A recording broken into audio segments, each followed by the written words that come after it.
On se trouve dans la chapelle Pauline, c'est la chapelle où les cardinaux se réunissent et viennent prier lors du conclave. Venez avec moi, maintenant je vous emmène dans les coulisses du Vatican.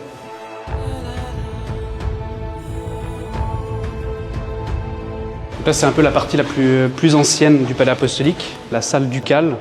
C'était ici à l'époque le Saint-Père, quand il recevait les personnalités, suivant le rang, il recevait soit par exemple dans la salle ducale, et la salle qui suit c'est la salle royale. Ici on est dans la salle royale, c'était à l'époque une salle de réception. Mon camarade garde suisse surveille cette salle parce qu'elle donne directement accès à la chapelle Sixtine. On est dans la troisième loge du palais apostolique. C'est une loge assez importante, il y a beaucoup de bureaux de la secrétairie d'État. On voit bien la place Saint-Pierre ici avec l'obélisque. Et puis la dernière loge où il y a l'appartement pontifical où le Saint-Père apparaît. Alors ici c'est la vieille salle des Suisses. C'est une salle où il y a différentes anciennes armures. C'était l'armure du pape Jules II, qui est le pape fondateur de la garde suisse. C'est vraiment une salle privée du palais apostolique qui n'est pas visitable par le public. Là je vous emmène dans les jardins du Vatican. Ouais, ici dans les jardins on peut vraiment se balader comme on veut, venir courir ou quoi.